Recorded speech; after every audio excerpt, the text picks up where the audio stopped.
All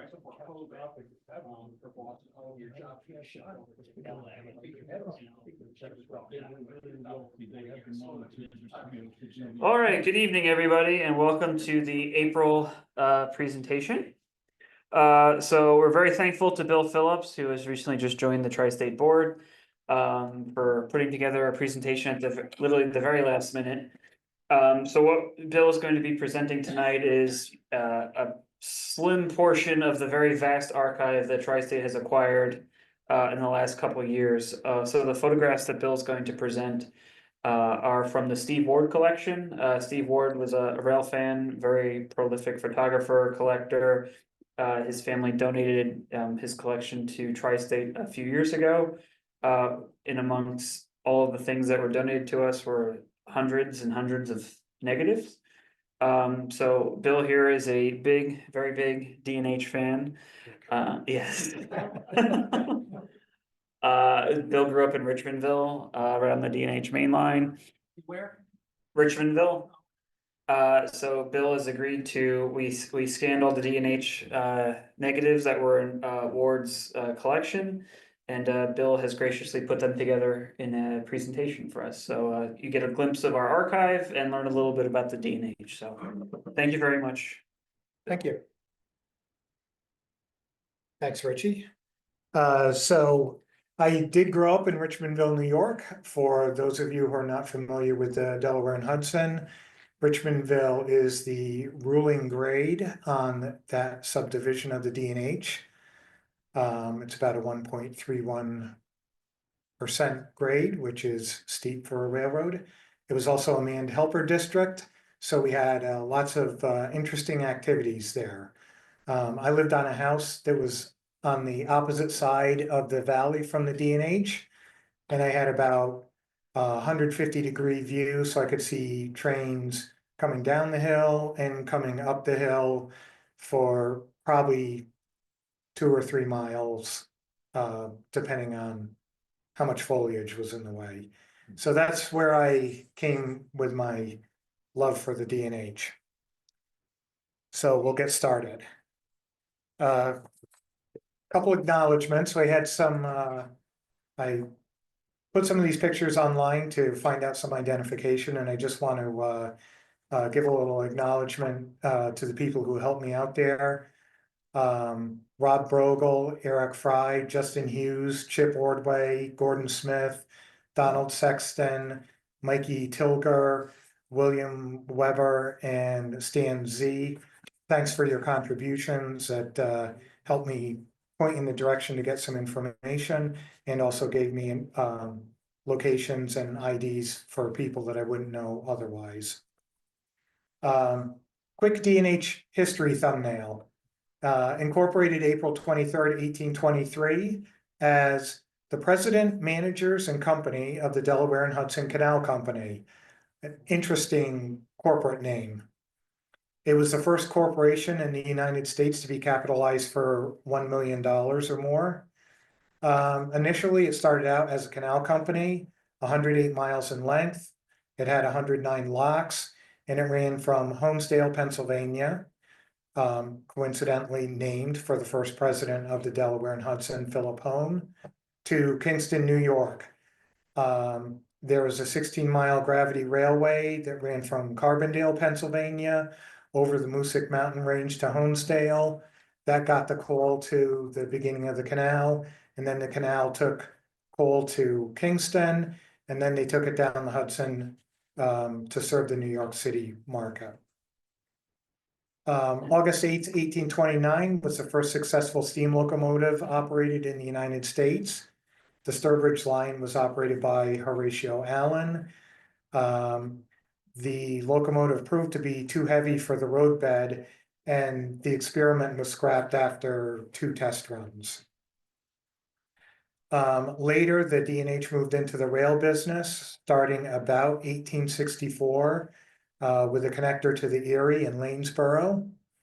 And then they went on to expand greatly during the 1870s, ultimately reaching Canada by the turn of the century. In 1899, the canal was sold and corporate entity became known as the Delaware and Hudson Company. One other date of note was 1973. So 1973, D&H celebrated their sesquicentennial, the 150th anniversary, and they did this in a number of ways. One was there's a VIP luncheon on the actual anniversary. They had an employees ball in May. They had a display train that toured the system, featured Alco PAs 18 and 19, and it pulled a train which had a buffet lounge car, the Champlain, and that was done for entertaining VIPs. They had 2 baggage cars with memorabilia and models, a flat car that had a model of the Sturbridge Lion, a box car that had sundries, and a caboose. They also had a steam excursion from Albany to Montreal and back. And the 2 locomotives that pulled that were the X-Reading T1 484 2102, and that was renumbered to number 302 to represent the D&H K class 484s. And they had an ex-Canadian Pacific G5 462, and that was numbered 653 to represent the D&H class 462s. These were modified at the colony shops by D&H workforce to resemble the Delaware and Hudson locomotives. So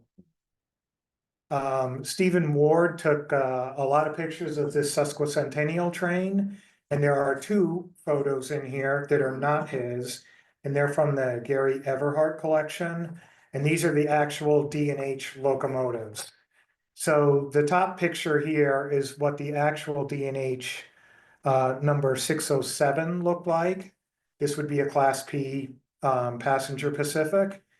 And the bottom photo is the modified Canadian Pacific locomotive. So they put elephant ears on it, but the CP locomotive looks sort of like a CP locomotive with elephant ears on it. It has an Alesco water heater. D&H never had any of them. And it has a regular boiler instead of a wide Boonton boiler, and it just doesn't have the same effect. The T1, however, was a lot closer. So on the top is a picture of D&H 314, which is their northern, and this was an Alco product. And on the bottom is the modified Reading T1, and of course that was rebuilt by the Reading shops. So, you know, they're both anthracite burners, wide Boonton boilers, sort of the same frame. The T1 has a little bump where the numbers are in the middle. The D&H just has a straight frame, but they got the bug eyes on it. They got the recessed headlight, the smoke lifters. So the T1, pretty reasonable approximation of a D&H. So those 2 D&H pictures again are from the Everhart collection. Everything else from here on in, Stephen Ward. So one of the first things they did is they had they'd have a double header run-bys. So you can see the Pacific is leading this, and the Northern is behind it. Now this is taken at Coopersville, New York. It's up in Clinton County, and there's a book on the D&H called A Decade of D&H by Carl Zimmerman, and I don't know if he and Stephen Ward knew each other. My guess is they probably did, because a few of Stephen's pictures are in Carl's book. But there's a picture in Carl's book, and he probably took a second or two before or after this picture was taken, and they probably were standing pretty much shoulder to shoulder. So here's another picture a little further on down the line. Just one quick thing to look at is this crossbuck here, you've just got two arms on the code lines. Why is that a big deal? In and of itself, it isn't.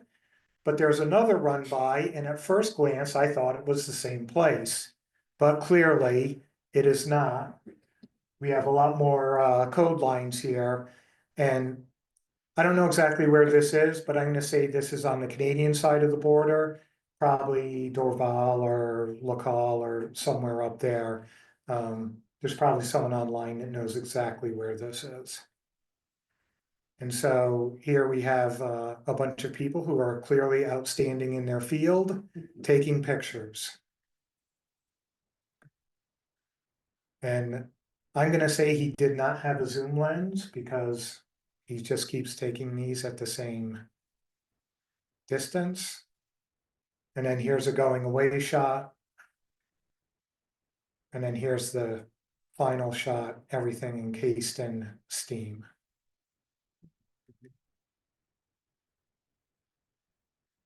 So a little bit further on down the line, we have 653, and this is, I believe it's Port Kent, New York.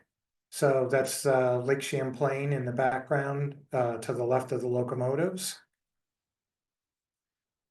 And then this is Fort Anne, New York, I believe. And we've got just 302 coming in for a run by. So you can see we're fast approaching. As long as the clicker works. And here he's got some, if you go through these fast, it's like a flip card, so, And here we are splitting the signals, and this was positively identified as Fort Anne, New York, so pretty sure these were all taken in the same area. And then here's a nice, you can really see the bug eyes. So that was the class lights for these trains. They put them on the bug eyes so they stuck up out and you could see them. And then here's the picture that I used in the comparison shot. You can see there's an American flag in the flag holders. So this is clearly south of the border.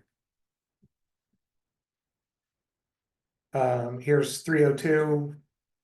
Again, another run by, not exactly sure where it is. And this is 653, waiting for the crew boarding, and this is Port Kent. And you can see the crew walking out to the locomotive, and again, American flags on the locomotive.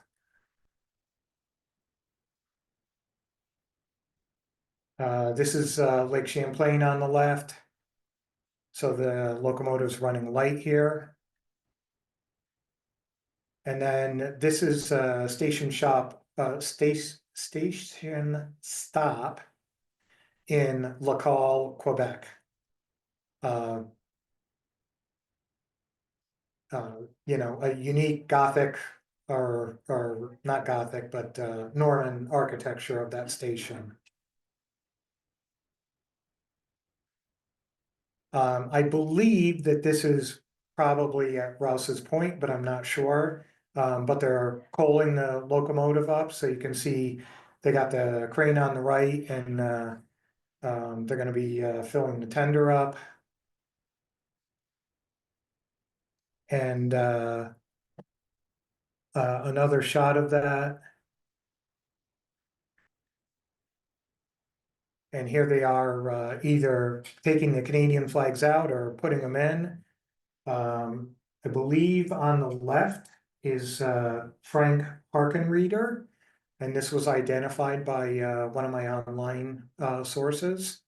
And on the right is Ross Rowland, who was the owner at that time of the X-Reading unit.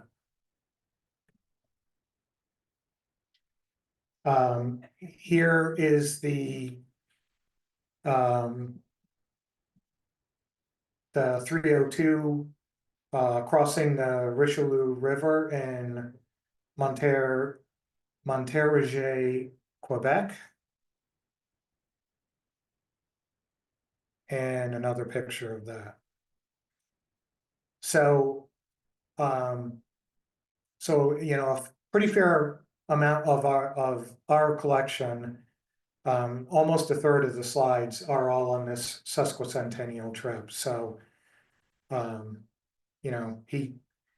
Steve Ward documented it pretty well, and a lot of interesting pictures there that I don't think most people ever get to see.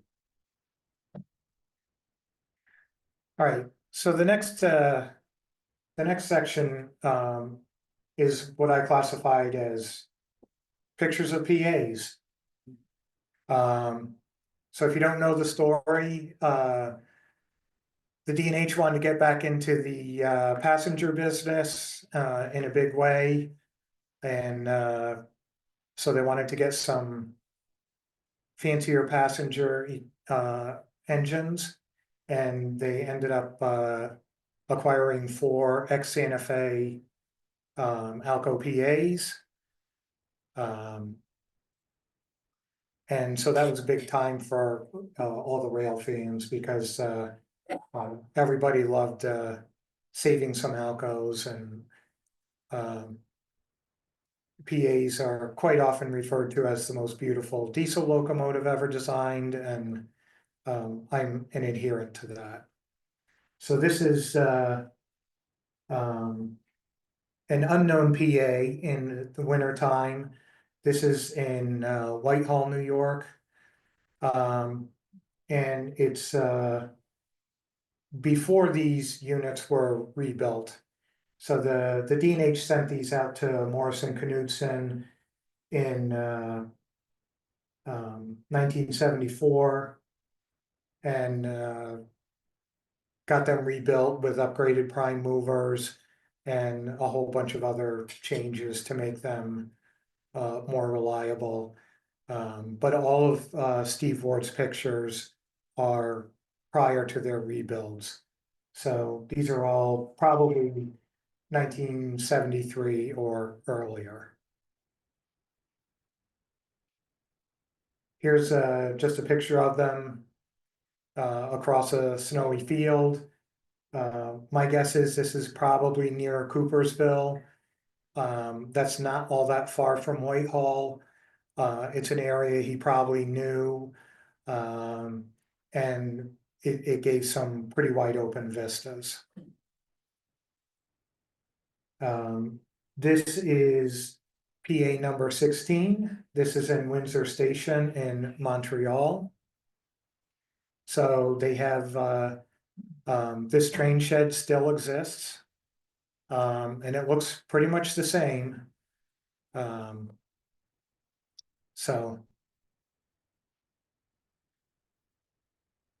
And this is that was the only picture of 16 that he had.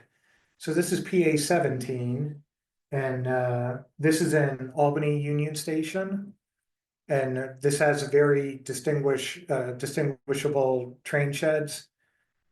17 was sort of the odd man out for the PAs. If you look at the grills on the side, you can see it just looks like an E unit. It's just a FAR grill, no ornamentation on it. If you look at 16's grill, you can see that there's a sort of a gutter type of, there's this line right here, sort of this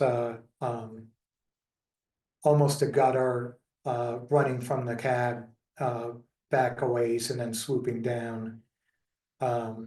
So 17 does not have that. So the D&H ran the Montreal Limited in conjunction. They ran 2 trains to Montreal each day in conjunction with the New York Central.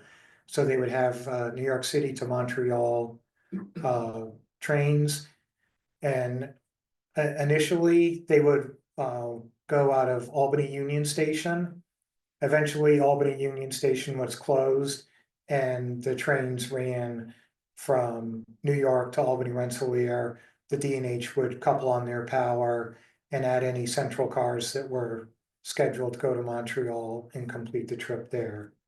So this is a series of pictures in Albany Union Station of 17. So a little artistic framing through the supports. Nice 3/4 roster view. Another one. And then the classic nose of a PA and those really long A1A trucks that they had.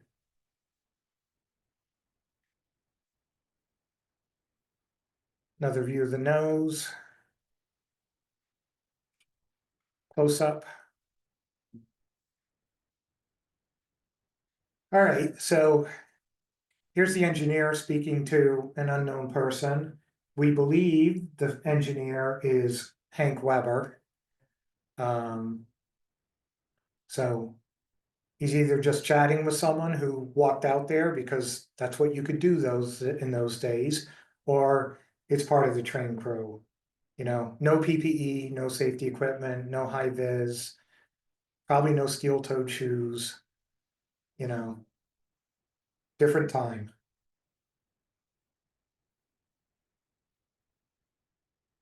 So this is PA 18, and this is in Windsor Station. And this is before PA 18 was rebuilt. This is the only picture I've ever seen of it pre-rebuild that has a twin seal beam light on it.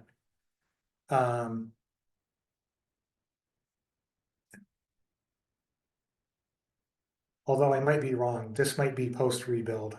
Well, we'll see. Here's 18 and how it usually looks, right? You've got just a pile headlight, just a single bulb there. PA are 18 in Whitehall. Steve Ward took a lot of pictures in Whitehall. Good accessibility, very bad weather a lot of the times. He wasn't afraid to get out there and photograph in the snow. And so here we have a whole series of the PAs in Whitehall. Now this is going to be 19, can't identify it yet, but as we go through the slides, you'll see we're going northbound at Whitehall. In the middle of the winter, you got the steam leaking out of it. Here you've got someone walking down the tracks. Don't ever walk in the middle of the tracks. But this is Whitehall, same trip. Another picture, still at Whitehall.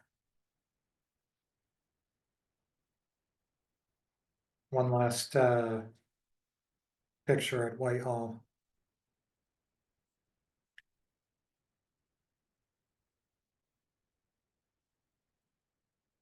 And then a going away shot.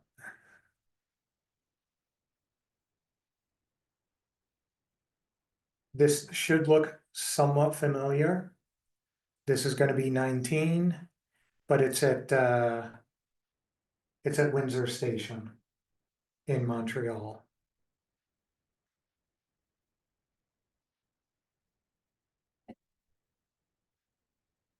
Another close-up, 19, Windsor Station.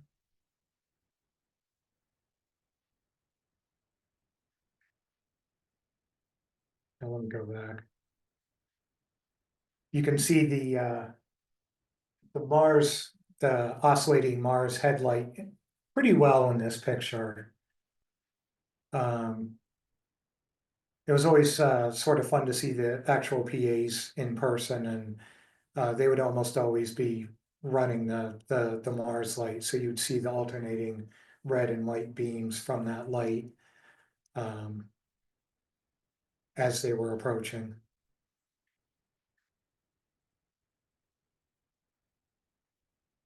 '19 at Windsor Station. Then from the other side, little steam escaping.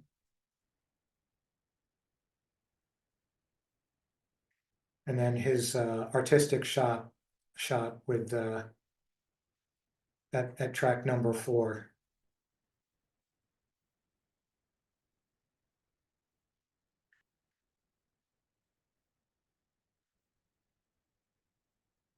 Okay, my next section, I'm gonna generically call this passenger trains. And so this is a neat shot. I believe this is Altamont, New York passenger station. And we have RS2s heading up a D&H passenger train. So from the end of steam to the time that the PAs came, all the D&H passenger trains were basically handled by Alco RS2s. These particular RS2s came from Alco with no dynamic braking on them, so the small hood was used for the steam generator. And we'll get into some further details a little bit later down the line. But you can see there's a gentleman standing in front of, I think that's a D&H high rail truck there too. And RS2s in a short train.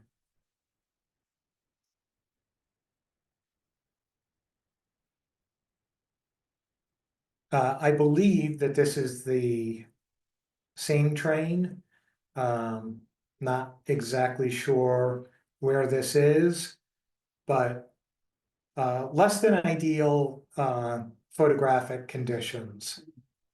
You know, he's out there, he's probably trying to figure out how to keep his camera from freezing at this point. But a lot of neat details in this picture. Someone commented online, says this is just south of Fort Edward Station. Okay. All right, so the online commenter said this is just south of Fort Edward. So he's up there, you can see like all the code lines, you know, probably still being used at this point in time. Yeah, a lot of snow.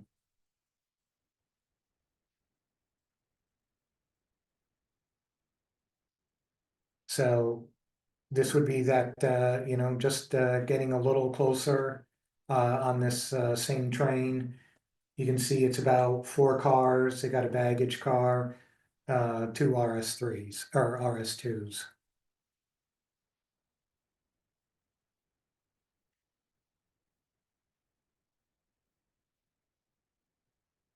So here we have a nice side shot of the RS2s.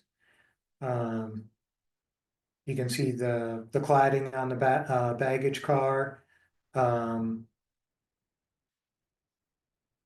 This probably, my guess is that this baggage car was painted in it looks like it had the D&H blue paint job, because there's a wide stripe at the top, a narrow stripe at the bottom, then the cladding, and then solid. Prior to this, it wasn't uncommon for the D&H to have New York Central theme color, basically light gray, dark gray, to match the through cars from the Central. But I think this is later on, and they went to the blue and yellow scheme. You can also see that this RS2, the lead one, has the class lights sort of on a sticking out of the hood right here. So that was their marker lights. Someone commented online and says that's Fort Edward Yard, the distance, and the interlocking with Z cabin. Okay, good. We'll make notes of these and add them to the archive notes. Absolutely. Yeah. So this is approaching Whitehall.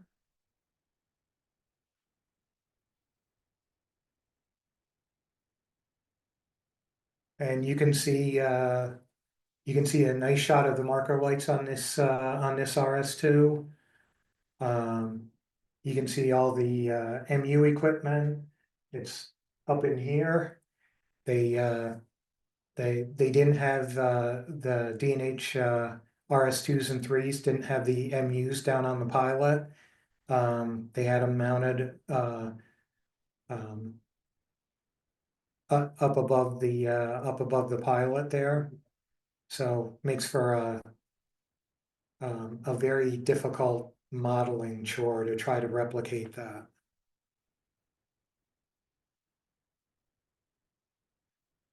Here they are, coming up next to the Whitehall platform.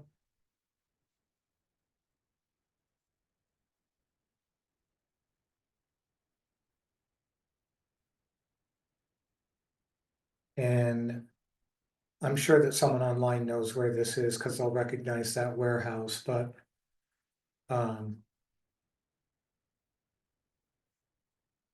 this is probably somewhere in Whitehall or north is my guess.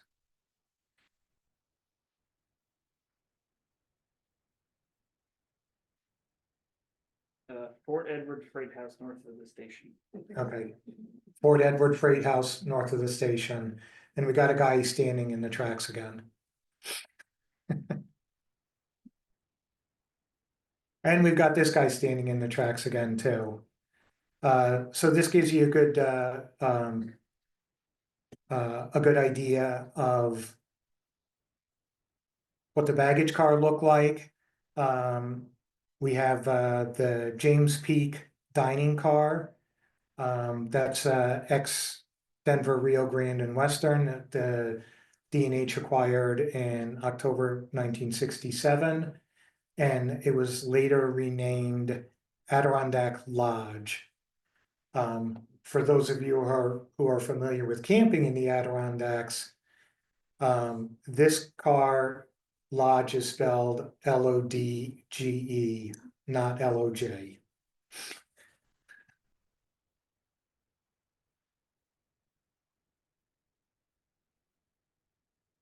Here we got a nice, very nicely well lit pictures of RS2s and how they had their steam generator set up. So you can tell they're an RS2 because the easiest spotting feature is the fuel fill on the side of the cab. So here. And then, some of these came from the factory with the Alco steam generators. And the factory ones had the exhaust sort of in the pillar between the two curved windows. So up in here, the D&H upgraded all their RS2s in the mid-50s. They went from 1,500 horsepower to 1,600 horsepower. They added 1,600-gallon water tanks. They added a Clarkson OK 4725 boiler, which had a higher steam output. And then they relocated those exhaust stacks. So you can see the exhaust stack on this here is away from, about as far away from the cab as you could get it to be.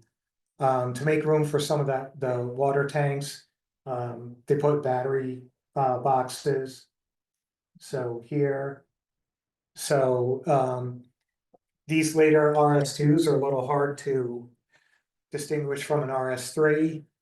Functionally, they're equivalents with just a few minor differences.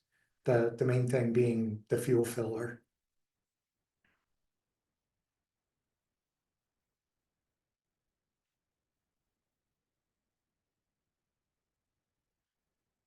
At some point, Steve Ward took, I'm gonna guess this is an excursion based on the number of cars. Because the regular through passenger trains going up to Montreal usually only had 3 or 4 cars at that point in time. So this is probably like a leaf peeper excursion or something like that. Because there's a pretty fair number of cars on this train. And in those days, you could stand in the vestibule, have the Dutch door open, lean out and take pictures. So there's an interesting car. The very first car is a baggage RPO car. You can just sort of see it has like 3 doors there, and that's D&H number 56. And they use that car for excursions to put their whatever they're going to sell or market or various and sundry things like that in there. It's the only baggage RPO of that configuration that the D&H had, so I'm pretty confident that that's car 56. The other cars are a little harder to identify on this angle. And here you see the other side, Steve's just walking back and forth across the vestibule, taking pictures depending on which way the train curves. So here you see a little bit nicer view of that car.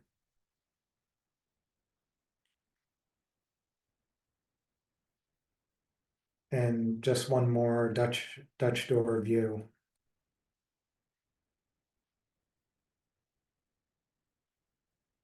So this is the D&H going down Lake Champlain. I'm gonna say this is probably Willsboro. The D&H was cut into the side of the cliffs going down the west side of Lake Champlain. They call it the Red Rocks area because the rocks are reddish color, and it's an extraordinarily scenic area. It's a great place to see a train, and if you ever get the chance to take the Adirondack to Montreal, if they ever run it again with a dome, I would highly recommend it. It is not a short trip. My wife and I did it a few years ago from New York, and we spent 11 hours on the train that day. And it was rainy, so it wasn't ideal, but what a great trip. Go from New York Penn Station right into Montreal Windsor Station. Here's another view out of the Dutch door. And I know someone knows where these tanks are. Richie, you're gonna give me that in about 40 seconds. I remember seeing them, but I don't remember what town this is.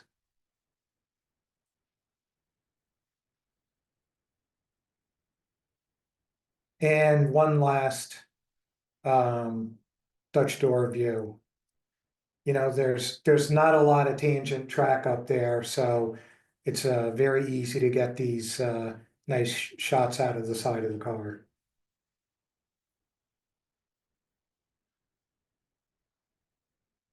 All right, well, this might be a little bit of a hair-raising experience because you're leaning out of the Dutch door and you have another train approaching you.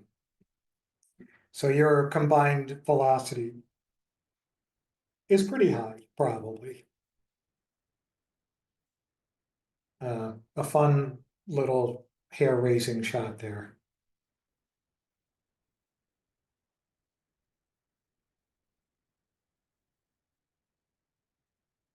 Okay, so here we have um, a picture of possibly another excursion because 56 is on this.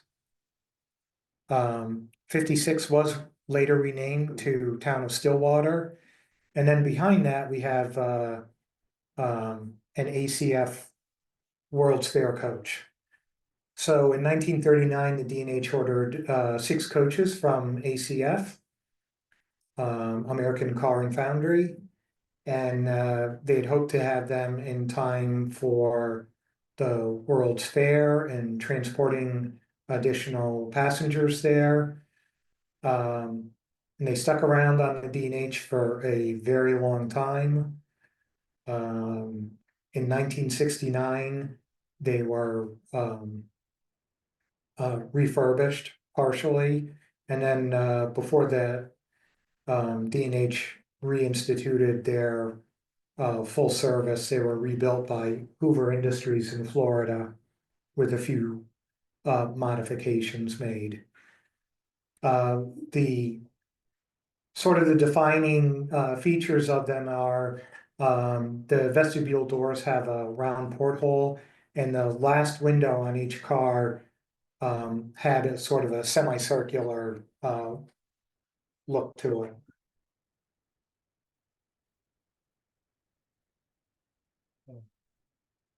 You can't see it in that picture really. So here we have a picture. It's a trainman on a PC coach, so we know that this is post 1969. The round window on the vestibule door. So this is a World's Fair car, and just where the border of the picture is, you can see that there's sort of a semicircular. There's a little bit of an arc there. That's that rounded window, which is really the clear identifier of the D&H World's Fair coaches. This is a Steve Ward picture that was published in Carl Zimmerman's A Decade of D&H. You can find it on page 8 if you want a reference.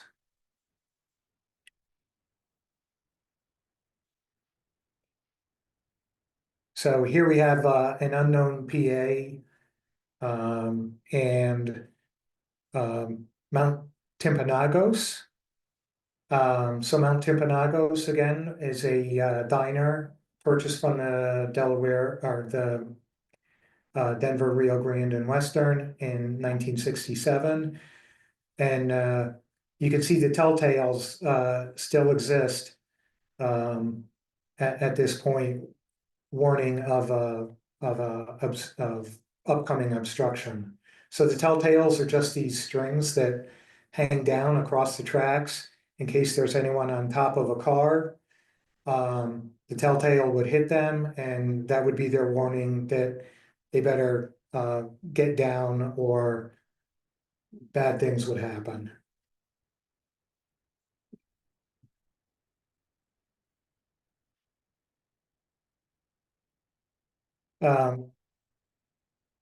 Here's another picture. Mount Timpanogos again, renamed later to Saratoga Inn. I believe that the chef is B.J. Strickland, and he's identified in Doug Lizette's book. And this particular picture is also printed in Zimmerman's A Decade of the D&H, and you can find this picture on page 18. Just another view of the chef and the gentleman discussing how they want their steaks cooked later.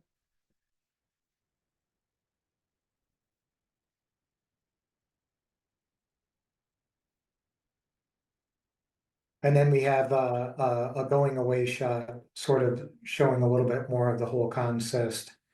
And all of those pictures are Albany Union Station. By the way, that shot with the tanks was Stewart Air Force Base. The 2 tanks. Really? That's what That's what they say online. Yeah, all right, I don't know. Cause Stewart is New Paltz and that's too far south for the D&H to be. Huh? Newburgh, sorry. Yeah, Put a question mark on that one. yeah, we'll put a question mark there.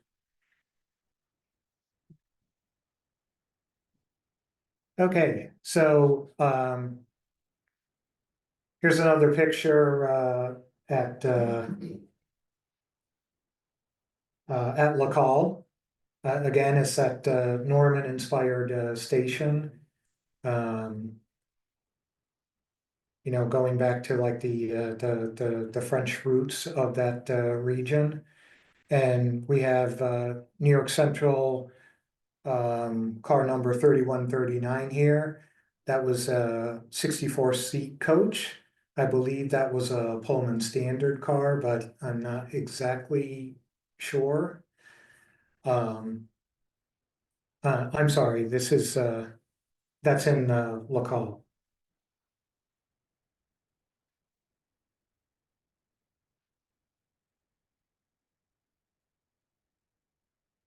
All right, here we have a platform view of the Montreal Limited in Windsor Station in Montreal. This is very similar to Carl Zimmerman's picture on page 15 in his book. A little bit different angle, but it's the same track, it's the same cars. These two guys were probably palling around taking pictures, and then you know, someone had to choose which was their favorite. You know, Carl Zimmerman, it was Carl Zimmerman's book, so he could choose his picture. The Limited was an overnight train from New York to Montreal, jointly run by New York Central, later Penn Central, and the D&H.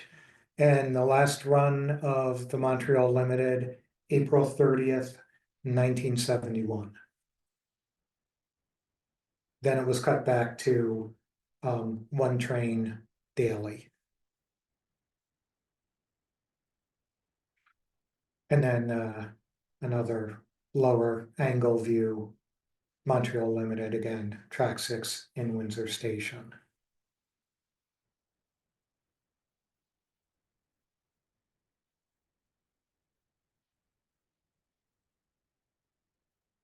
Any guesses on the station? Nice light standard at Whitehall, you know. These were constructed back when, you know, people spent money on the artistry and everything like that. So nice to see that these are still existing.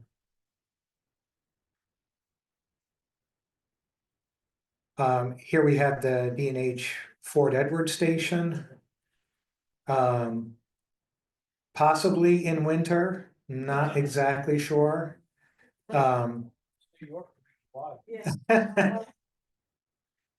Right. Right, there's 9 months of winter, 2 months of mud, and a couple weeks of summer, something like And that. road construction. Yeah, road construction gets thrown in there. A lot of D&H had some really cool architecture for their stations. They were all sort of variations on a theme. So this one is all straight lines. They had some that had like little curved eyebrow dormers and just a pretty interesting architecture as a whole.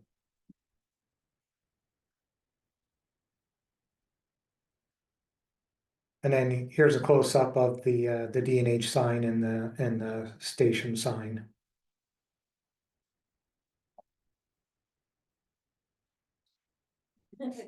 Okay, so here's the $64,000 question.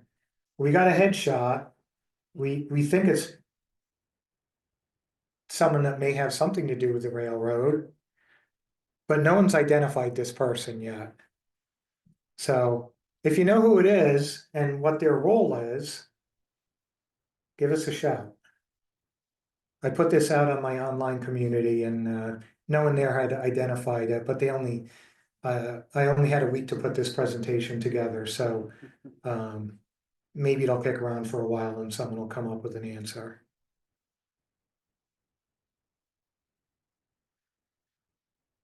All right, so here's a engine diesel service facility. From what I could tell, this doesn't really look like any of the places that Steve Ward had been before, and I look at it and it looks like Wilkes-Barre, PA to me. The lighting angles are unlike anything else that we've seen, and the facilities are different, so maybe he was running through Scranton, Wilkes-Barre area and knocked off a few shots. But you know, this is like a fantastic photo for modelers. You've got sand towers, you've got yard buildings, you got multiple different types and styles of locomotives. You got, you know, probably some sand hoppers sitting there to refill the sand towers. Two different generations of locomotives. Pretty cool picture. And the photographer's shadow.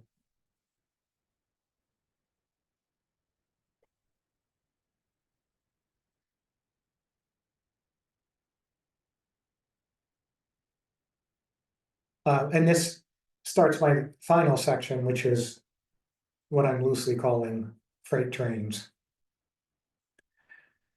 So this is an interesting picture. So we got a RS3 4103. Still has the marker lights on it, which they lost at some point, and I do not have a date on that. This is the only picture I've ever seen of a D&H locomotive with an all-weather window.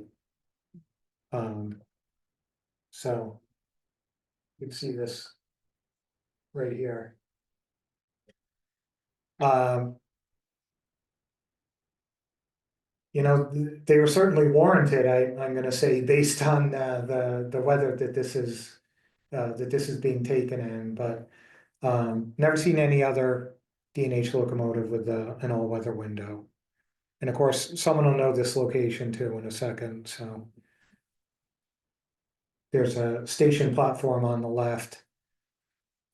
Same locomotive, same. That would be the Fort Edward Yard job. Okay, Fort Edward Yard job. Thank you. Thank you, Gordon Smith. Well, okay, so Richie just said Gordon Smith commented on this. I don't know him personally, but I do know that he was a D&H dispatcher for many years. And so he's very active on the Facebook group with lots of great information and great stories. So thank you, Gordon, for contributing.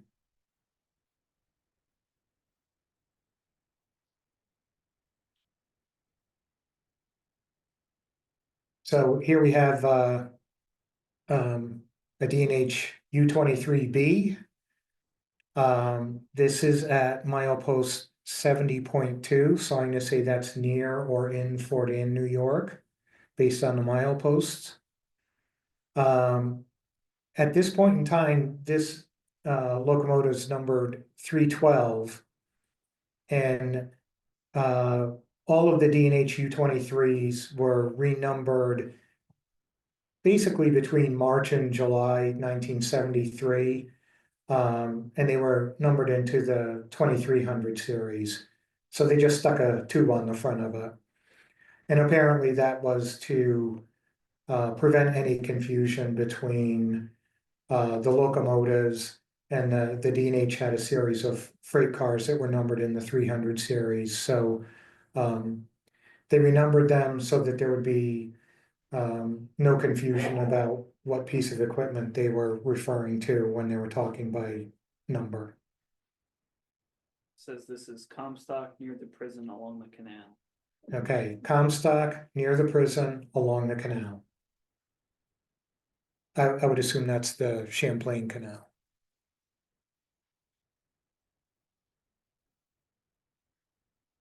Here we have the going away shot of the, that same train. You can see number 315, clearly in this picture.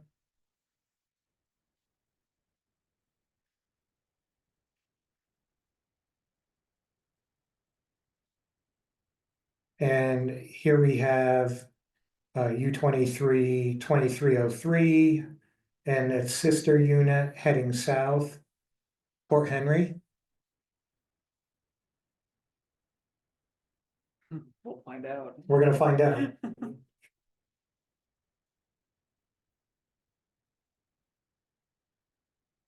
We'll get back to you on the location. I think this is Whitehall. It's a solid guess. So here we have D&H U30C 702 leading a northbound freight through Whitehall. Yes, was Port Henry. Yes, it was Port Henry, so my guess was correct. Winner. And Whitehall was a division point, so they're probably doing a crew change or something here, because here is a lucky young lad, probably standing in 702, and he's probably approaching retirement age now. So that was back in the days where you could ask to go up in the cab and they would invite you up and let you sit in the engineer's seat and you know, got to be able to look out and see what it was like being on a real locomotive.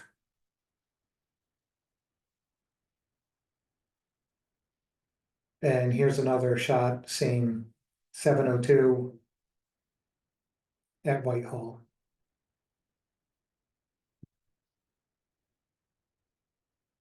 So yeah, that's 3 U30Cs on the consist.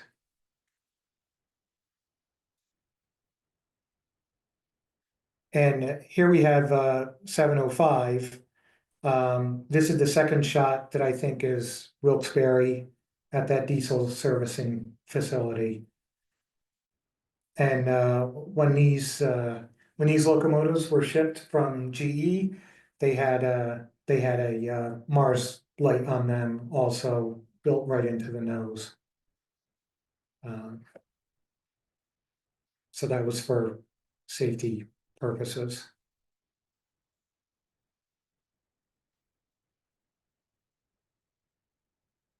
And of course, you can't go to Whitehall without getting a picture of the sharks. So this is D&H 1205. It's a Baldwin RF-16 shark. They were based out of here, probably doing the slate picker, which was the local number SC17. I don't know if they ever were assigned to the Hill job, which was SC8, but both of them ran out of Whitehall at this time period.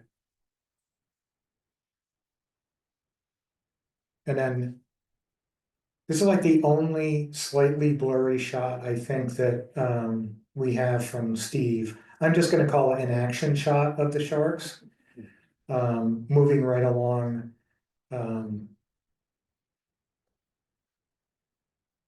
Same location.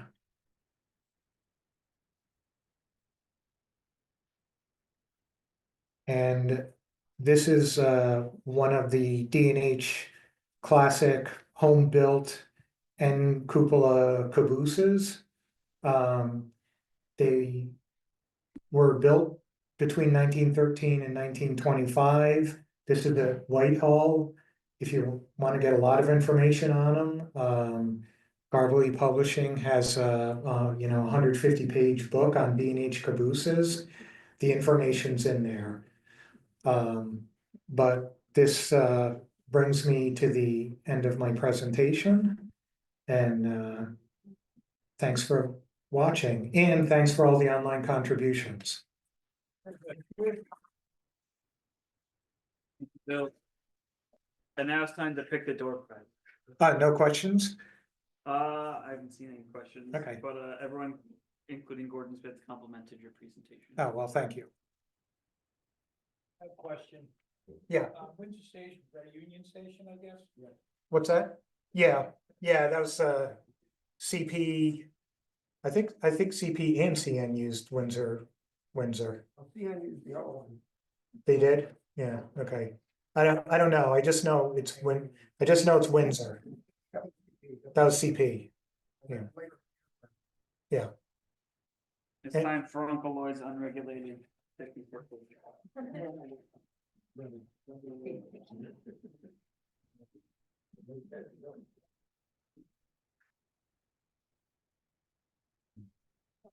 Well, Bill, you get to pick the ticket. Oh. Well, I didn't realize that was so important. Okay, first, we have up this printed picture of a Denver and Rio Grande narrow gauge train from the Steve Ward collection. Sure. All right. The last 4 digits of the ticket, 3144. We got a winner.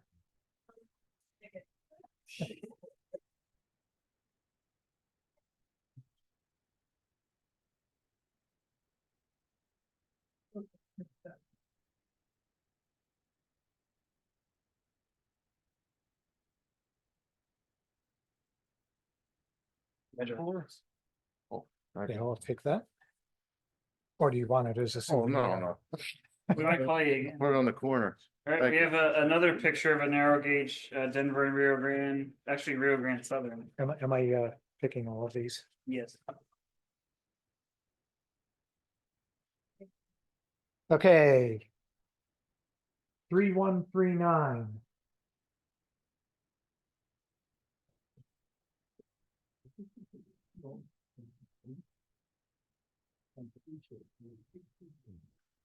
You, Forget it. Bill McKelvey Let is somebody else have it. is graciously declining. No, you don't want a t-shirt, Bill, or a hat or a mug? We're celebrating 10 years of our 50th anniversary. Okay, We'll try and figure out turn the light. Just let people pick what they want, if they win. And vote. Also, there's a bunch of stuff down here that's free that doesn't require a ticket. okay, 3146.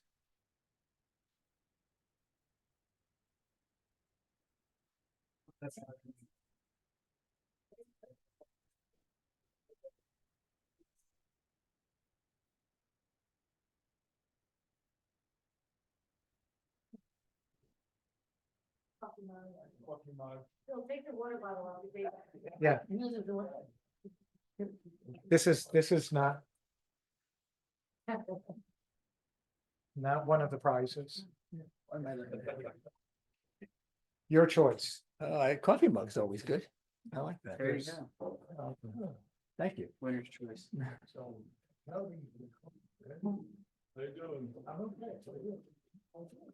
It's almost like one per person. Okay, 3149. The excitement is overwhelming. It is. 3149.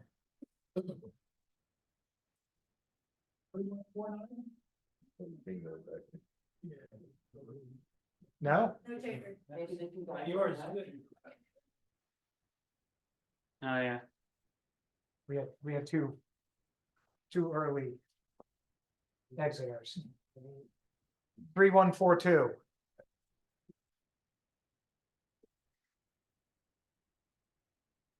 Somebody here. 3142.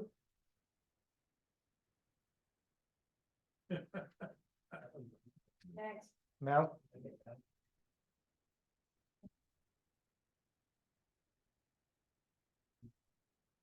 3147. It's you, Bill.